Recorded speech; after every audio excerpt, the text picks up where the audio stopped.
الحمدللہ رب العالمین والصلاۃ والسلام علی سید الانبیاء والمرسلین۔ تمام دیکھنے والوں کو جنید اقبال کی جانب سے انتہائی محبت کے ساتھ السلام علیکم۔ آج کا ویلاگ بہت اہم ہے انشاءاللہ، کیونکہ آج ایک ایسی ہستی کا ہم ذکر کریں گے جن کا جملہ یعنی پردہ فرماتے وقت جو جملہ ہے وہ رہتی دنیا تک یقیناً زبان زد عام رہے گا کہ جب بھی حق کی بات ہوگی، جب بھی باطل کی بات ہوگی، جب بھی حق والوں کی بات ہوگی، جب بھی باطل کے راستے پر چلنے والوں کی بات ہوگی، یا یوں کہیے کہ جب بھی حسینیت کی بات ہوگی، جب بھی یزیدیت کی بات ہوگی، جب بھی نور کی بات ہوگی اور جب بھی تاریکی کی بات ہوگی، یہ جملہ ہمیشہ حق والے کوٹ کرتے رہیں گے کہ ہمارے بعد ہمارے جنازے فیصلہ کریں گے کہ کون حق پر تھا۔ یعنی آج دوسری صدی ہجری کی ایک انتہائی ممتاز اور اولو العزم ہستی کا تذکرہ کرتے ہیں جن کا فیضان بہتے سمندر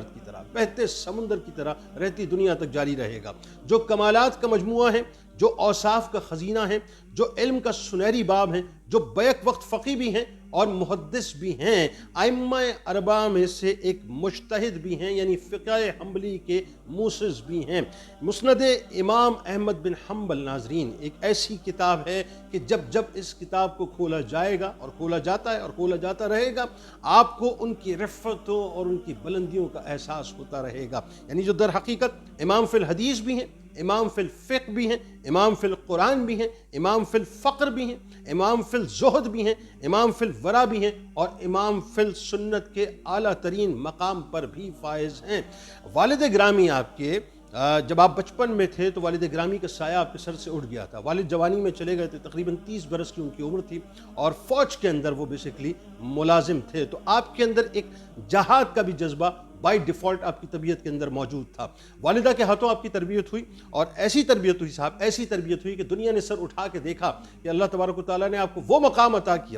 عطا کیا کہ ائمہ اربعہ میں آپ ایک چمکتے ہوئے ستارے کی طرح نظر آتے ہیں، اور آپ نے بھی اپنی والدہ کی محبت، یعنی یوں کہیے کہ ان کی عقیدت، ان کی خدمت میں کسی قسم کی کوئی کمی نہ رکھی تھی۔ یعنی حدیث حاصل کرنے کے لیے جب رات کی تاریکی میں آپ جانے چاہتے تھے تو آپ کی والدہ محبت کے اندر آپ کو روکا کرتی تھیں، اور آپ ان سے گزارش کیا کرتے تھے کہ مجھے جانے دیجیے، لیکن اپنی والدہ کی خدمت کے اندر آپ نے کسی قسم کی کوئی کمی نہ کی۔ زہد و استغنا، توکل، قناعت، خودداری، مکمل طور پہ یوں کہہ لیجئے کہ آپ کے وجود کا حصہ تھی، آپ کے رگ و پے میں سرائیت کی ہوئی تھی۔ بچپن سے ہی آپ کی طبیعت میں یہ خاص بات تھی کہ آپ کھیل کود سے دور رہا کرتے تھے۔ پھر وہی بات آ گئی کہ اللہ تبارک و تعالیٰ جب جس کو منتخب کرتا ہے یا جس کو بنانا چاہتا ہے، پھر اس کے اندر ایسے اوصاف بھی پیدا کر دیتا ہے جو دنیا سے ذرا مختلف ہوتے ہیں یا ہٹ کر ہوتے ہیں۔ یعنی دنیا جس روش پہ چل رہی ہوتی ہے وہ شخصیت کسی اور روش کے قائل ہوتے ہیں، کیونکہ ان کو مشن کچھ اور دینا ہوتا ہے، ان کا ٹارگٹ کچھ اور ہوتا ہے، ان کا ٹاسک کچھ اور ہوتا ہے، ان کا گول کچھ اور ہوتا ہے۔ لہٰذا بچپن سے ہی آپ جو ہیں وہ جو بچوں میں عادت ہوتی ہے کھیل کود وغیرہ کی، اس سے آپ بہت دور رہا کرتے تھے۔ اللہ تبارک و تعالیٰ نے آپ رحمۃ اللہ علیہ کو کمال حافظے کی دولت سے نوازا تھا۔ یعنی یوں کہہ لیجئے کہ اللہ تبارک و تعالیٰ نے آپ کو ایک سپر کمپیوٹر بنایا تھا کہ آپ جو بھی سنتے تھے، جو بھی پڑھتے تھے، اس کو یاد کر لیا کرتے تھے، آپ کو ہر بات ازبر ہو جایا کرتی تھی۔ یعنی دوسرے لفظوں میں بلا تمثیل کہوں کہ جیسے آج ہم کمپیوٹر پہ کوئی چیز ایکسپلور کرنا چاہتے ہیں یا اس کو سرچ کرنا چاہتے ہیں تو ہم فوراً جو ہے اس پہ کچھ نہ کچھ ٹائپ کرتے ہیں جو ہمیں سرچ کرنا ہوتا ہے۔ یعنی یوں کہہ لیجئے کہ ان کا دماغ، ان کا برین جو ہے اس حد تک سنک تھا زبان کے ساتھ اور یادداشت کے ساتھ کہ یہاں کوئی بات ہوتی تھی اور وہاں فوراً جو اس کا جواب آپ کے سامنے ان کی زبان کی صورت میں آ جایا کرتا تھا۔ تو اس سعادت کے باعث اللہ تبارک و تعالیٰ نے آپ کو یہ کرم کیا تھا کہ بہت ہی کم عمر میں آپ نے قرآن پاک کو حفظ کر لیا تھا، اور یہ جو تقویٰ، یہ جو پرہیزگاری تھی، یہ بنیادی طور پہ بچپن ہی سے آپ کے اندر موجود تھی، اور پھر یہی تقویٰ، یہی پرہیزگاری، یہی زہد آپ کی جوانی تک پہنچی اور جوانی سے بڑھاپے تک پہنچی۔ یعنی جو جمال و کمال آپ کا تھا بنیادی طور پہ وہ پوری عمر آپ کے ساتھ رہا۔ حضرت امام احمد بن حنبل رحمۃ اللہ علیہ کے ناظرین ابتدائی زمانے سے یعنی چھوٹی عمر سے شرافت اور نیک نفسی اور بزرگی کا شہرہ عام ہو چکا تھا۔ یعنی ہر ایک کو معلوم تھا کہ یہ کوئی عام شخصیت نہیں ہے۔ یعنی جب آپ بچپن میں طلباء کے ساتھ بیٹھتے تھے تو طلباء آپ کو اپنے ہم عمر کے طور پہ ویسے تو لیتے تھے ظاہری طور پہ، لیکن آپ کی بزرگی کو بھی آپ کے سامنے رکھا کرتے تھے، یعنی اپنے سامنے اس بات کو ملوز رکھا کرتے تھے۔ طلب علم کے لیے مسلسل آپ نے اسفار کیے، جس میں آپ بصرہ بھی گئے، حجاز بھی گئے، یمن بھی گئے، دمشق بھی گئے، بہت آپ نے اسفار کیے۔ یعنی آج تو دنیا بنیادی طور پر ہماری فنگر ٹپس پہ آ گئی ہے نا، بہت سے کام، بہت سے کورسز اور بہت سی ڈگریز ہم آن لائن لے لیا کرتے ہیں، لیکن یہ وہ لوگ ہیں کہ جنہوں نے اللہ اور اس کے رسول صلی اللہ علیہ وآلہ وسلم کے دین کو سیکھنے کے لیے باقاعدہ مشقت کی، اور اس دور میں مشقت کی جس دور میں ٹرانسپورٹیشن کا کوئی انتظام نہیں تھا صاحب. لوگ گھوڑوں پر، خچروں پر سفر کیا کرتے تھے، اونٹ پہ سفر کیا کرتے تھے. تو آپ نے بنیادی طور پر کئی اسفار کیے. کتب تاریخ کے مطابق حضرت امام احمد بن حنبل رحمۃ اللہ علیہ نے طلب حدیث کے سلسلے میں 5 بار حجاز مقدس کا سفر کیا، اور اتنی ہی بار آپ کو اللہ تبارک و تعالیٰ نے حج بیت اللہ کی سعادت سے منور کیا. مسافرت برائے حدیث میں تنگ دستی بھی آپ نے بہت دیکھی. یعنی آپ چونکہ ظاہر مالدار نہیں تھے اور آپ کا جو ہاتھ ہے وہ بہت زیادہ تنگ رہتا تھا، غربت میں آپ مبتلا تھے، تو آپ اس تنگ دستی کے باوجود بھی صرف اور صرف علم حاصل کرنے کے لیے، حدیث کا علم حاصل کرنے کے لیے آپ مسافرت کیا کرتے تھے، اس سے رکتے نہیں تھے. ان دنوں ناظرین جس جگہ بھی آپ قیام پذیر ہوتے تو صورتحال یہ ہوتی تھی کہ آپ کے سر کے نیچے سونے کے لیے آپ اینٹ رکھ دیا کرتے تھے. مالی حالت آپ کی بہت زیادہ کمزور تھی. لوگ بے شمار تحائف آپ کو بھیجا کرتے تھے، ہدایے بھیجا کرتے تھے، لیکن یہ تحائف، یہ ہدایے آپ ان سے قبول نہیں کرتے تھے، بلکہ اگر لیتے بھی تھے تو سب کچھ لینے کے بعد آپ اس کو بانٹ دیا کرتے تھے، اپنے اوپر کچھ صرف نہیں کرتے تھے. آج تو صاحب ہمارے پاس بڑی آئیڈیل سچویشن ہے نا. اللہ تبارک و تعالیٰ نے ہمیں بہت کچھ دیا ہوا ہوتا ہے اور ہم خرچ کر کے تعلیم حاصل کرتے ہیں. من مانی جو ہے وہ اپنا یونیورسٹیز میں، کالجز میں داخلہ لیتے ہیں، اسکولز میں داخلہ لیتے ہیں، اور جتنی فیس ہوتی ہے اس کو ہم پے آف کر سکتے ہیں. لیکن وہ زمانہ وہ تھا صاحب، یعنی امام احمد بن حنبل رحمۃ اللہ علیہ انتہائی تنگ دست تھے، غربت کا عالم تھا،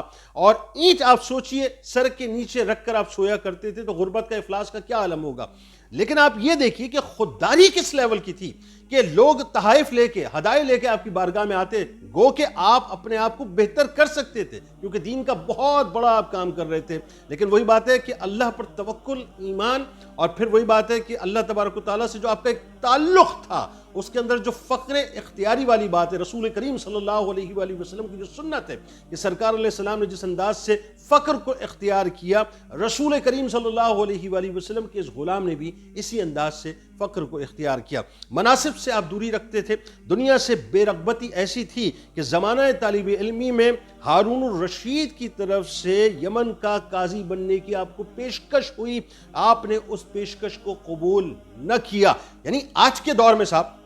اگر کسی کو کوئی منصب آفر کر دیا جائے تو وہ تو اپنے لیے بڑی ایک پرائڈ فیل کرتا ہے کہ میں کسی منصب پہ جا کے بیٹھوں. لیکن امام احمد بن حنبل رحمۃ اللہ علیہ، یعنی جیسی جو ہستیاں ہوتی ہیں نا ناظرین، یہ دنیا کو طلاق دے چکی ہوتی ہیں، یہ دنیا کو جو ہے وہ دور کر چکی ہوتی ہیں. ان کے نزدیک جاہ و حشمت، کرسی، منصب کچھ بھی نہیں ہوتا. آپ کو بہت بڑی آفر ہو لیکن اس کے باوجود بھی آپ نے اس منصب کو قبول نہ کیا. حافظ ابن کثیر رحمۃ اللہ علیہ اپنی تاریخ میں لکھتے ہیں کہ جوانی ہی میں ان کو پوری شہرت حاصل ہو گئی تھی اور بڑھاپے میں تو ہر جگہ ان کا نام روشن ہو گیا تھا. ابن تیمیہ فرماتے ہیں کہ امامت و سیادت حضرت امام احمد بن حنبل رحمۃ اللہ علیہ کے نام کا جز ہو گئی تھی. اخلاق و عادات کے اعتبار سے حضرت امام احمد بن حنبل رحمۃ اللہ علیہ اپنی مثال آپ تھے. یعنی زہد و ورع کو دیکھیں، تقوی و طہارت کو دیکھیں، عبادت و ریاضت کو دیکھیں، آپ انتہائی بلند مقام پر فائز تھے. یعنی کوئی ایسی بات جو آپ کو شبے میں ڈالتی تھی آپ کبھی بھی اس کی طرف نہیں جاتے تھے. اس کی ایک مثال میں آپ کو دیتا ہوں. آپ کے چچا اور آپ کے بیٹے چونکہ شاہی خاندان سے اٹیچ تھے اور منصب بھی موجود تھا، لہٰذا آپ ان کے پیچھے احتیاط کی وجہ سے نماز ادا نہیں کیا کرتے تھے اور ان کے گھر جا کر کھانا بھی نہیں کھایا کرتے تھے. یعنی یہ آپ کی احتیاط کا عالم تھا. اس حد تک آپ دنیا سے دور رہتے تھے اور اس حد تک آپ احتیاط کیا کرتے تھے. امام احمد بن حنبل رحمۃ اللہ علیہ بے انتہا سادہ زندگی بسر کرتے تھے. آپ کا ذریعہ معاش جو ہے وہ چھوٹی موٹی کھیتی باڑی تھا اور تھوڑی کاشتکاری کرتے تھے. جو غلہ پیدا ہوتا وہ صرف ضروریات کے لیے ہی کافی سمجھتے تھے. یعنی آپ کھانے کے لیے نہیں جیتے تھے، یعنی جینے کے لیے آپ کھایا کرتے تھے اور اسی پہ بس اکتفا کر لیا کرتے تھے. حضرت اسحاق بن ابراہیم رحمۃ اللہ علیہ نے حضرت امام احمد بن حنبل رحمۃ اللہ علیہ کے کھانے کو دیکھا تو آپ حیران ہو، ششدر ہو گئے، آپ انگشت بدندہ ہو گئے، متعجب ہو گئے کہ یہ کیا کھانا ہے. یعنی یوں سمجھ لیجئے کہ 2 ٹکڑے اس پہ روٹی کے موجود تھے، تھوڑی سی ککڑی کی اس میں ترکاری موجود تھی اور خفیف سا اس میں نمک تھا. ذرا سوچئے وقت کے امام،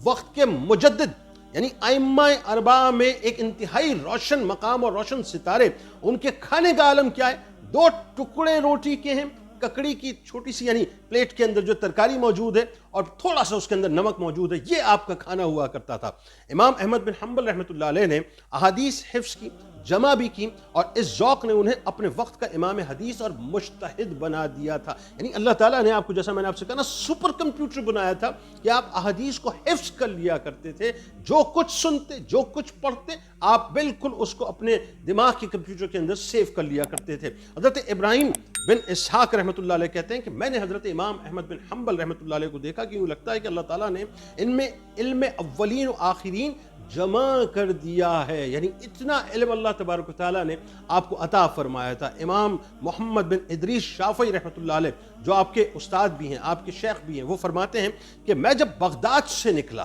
یعنی جس وقت آپ بغداد میں تھے اور بغداد چھوڑ کے نکلے، تو اپنے پیچھے سب سے زیادہ متقی اور فقی انسان جس کو میں نے چھوڑا ہے وہ امام احمد بن حنبل رحمۃ اللہ علیہ تھے۔ مقام و مرتبے کی کیا ہی شان ہے کہ فتنہ خلق قرآن کے مسئلے پر خود سرور دو جہاں صلی اللہ علیہ وآلہ وسلم نے آپ رحمۃ اللہ علیہ کو امام محمد شافعی رحمۃ اللہ علیہ کے ذریعے سے منتخب فرمایا۔ یعنی آپ ذرا سوچئے یہ مقام اور مرتبہ کیا ہے کہ اتنا بڑا فتنہ بپا ہوا مامون الرشید کے دور میں، جو معتصم کے دور میں مزید ایکسلریٹ ہوا، جو اس کے بعد واسق باللہ کے دور میں مزید ایکسلریٹ ہوا، اور پھر متوکل کے دور میں جا کے وہ ختم ہوا معاملہ۔ لیکن یہ جو تین شدید ترین ادوار تھے، ان ادوار کے اندر جو شخصیت سب سے پہلے نمایاں سامنے کھڑی تھی، اور بھی علماء کرام تھے، لیکن جو نمایاں کھڑی ہوئی تھی وہ حضرت امام احمد بن حنبل رحمۃ اللہ علیہ تھے۔ یعنی آپ کو بیسیکلی سرکار مدینہ صلی اللہ علیہ وآلہ وسلم نے یہ ٹاسک دے کر منتخب فرمایا تھا اس معاملے کے لیے۔ امام محمد شافعی علیہ رحمہ کے خواب میں سرکار مدینہ صلی اللہ علیہ وآلہ وسلم تشریف لائے، اور آپ نے واضح طور پر یہ بتلا دیا تھا کہ ہونے والا کیا ہے، یعنی ایک فتنہ بپا ہوگا اور اس فتنے میں یہ آزمائے جائیں گے، ان کو کھڑے رہنا ہے، ڈٹے رہنا ہے، اور پھر اللہ تبارک و تعالیٰ قیامت تک آپ کے علم کو، یعنی آپ کا جو نام ہے اس کے علم کو انشاءاللہ بلند رکھے گا۔ اور ایگزیکٹلی ایسا ہی ہوا کہ امام احمد بن حنبل رحمۃ اللہ علیہ کے سامنے وہ فتنہ بپا ہوا۔ یعنی میں آپ کو ایک مثال دوں کہ جس وقت وہ خط لے کر، امام محمد شافعی علیہ رحمہ کا خط لے کر امام احمد بن حنبل کے پاس ایک شخص آئے، تو آپ نے جب وہ خط پڑھا تو ظاہر ہے آپ بہت روئے، اور کیوں نہ روئے، کیونکہ سرکار مدینہ صلی اللہ علیہ وآلہ وسلم کی طرف سے اتنی بڑی بشارت ہے۔ آپ کے جسم پر دو چادریں تھیں، تو آپ نے ایک چادر جو ہے وہ توفتاً اس شخص کو جو قاصد تھا اس کو دے دی۔ وہ چادر لے کے جب امام محمد شافعی رحمۃ اللہ علیہ کے پاس پہنچے تو انہوں نے فرمایا بھائی ظاہر ہے میں آپ سے ہدیتاً تو نہیں مانگوں گا، نہ آپ سے میں خریدنے کی بات کروں گا، ہاں اتنا ہے کہ مجھے یہ چادر دے دیجئے، میں اس کو پانی میں بھگو کے تبرکن جو ہے اس کا پانی پینا چاہتا ہوں۔ یہ مقام اور مرتبہ امام احمد بن حنبل رحمۃ اللہ علیہ کا تھا، اپنے شیخ کے آگے، اپنے استاد کے آگے، جو منتخب کیے گئے تھے سرکار مدینہ صلی اللہ علیہ وآلہ وسلم کی جانب سے۔ بہرحال ناظرین، مامون کے دور میں نے آپ کو بتایا کہ اس فتنے کا آغاز ہوا، معتصم پھر واسق کے ادوار میں آپ رحمۃ اللہ علیہ پر بے انتہا ظلم و ستم کیا گیا، ظلم و ستم کا بازار گرم کیا گیا، آپ کے جسم اطہر پر کوڑے برسائے گئے، آپ کو لہو لہان کر دیا جاتا تھا۔ مہینوں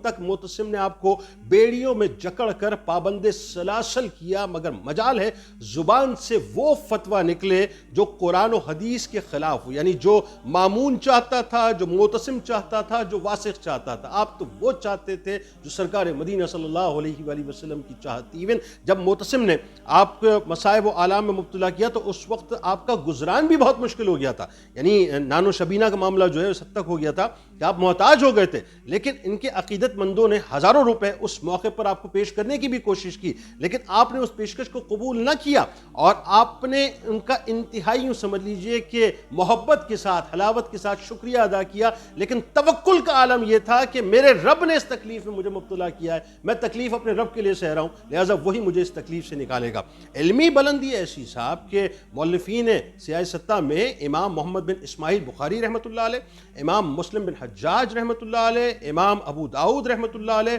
سلیمان بن اشعث رحمۃ اللہ علیہ، حضرت امام احمد بن حنبل رحمۃ اللہ علیہ کے بلا واسطہ شاگرد ہیں۔ آپ سوچئے حضرت امام احمد بن حنبل رحمۃ اللہ علیہ کی زندگی زہد و ورع اور توکل میں یکتا روزگار نظر آتی ہے، اس میں کوئی دوسری رائے نہیں ہے۔ انہوں نے پوری زندگی سلاطین وقت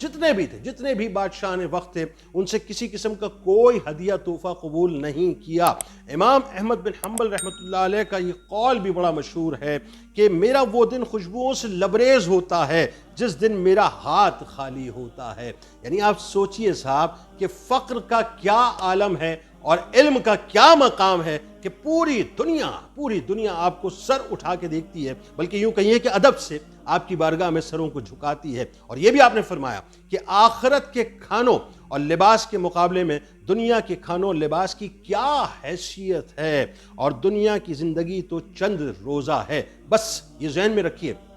جب آپ اس دنیا سے تشریف لائے، آپ ربیع الاول میں اس دنیا میں تشریف لائے تھے، اور ربیع الاول میں ہی اس دنیا سے آپ تشریف لے گئے تھے، تو جب آپ اس دنیا سے تشریف لے گئے تو تاریخ یہ بتاتی ہے کہ لاکھوں کی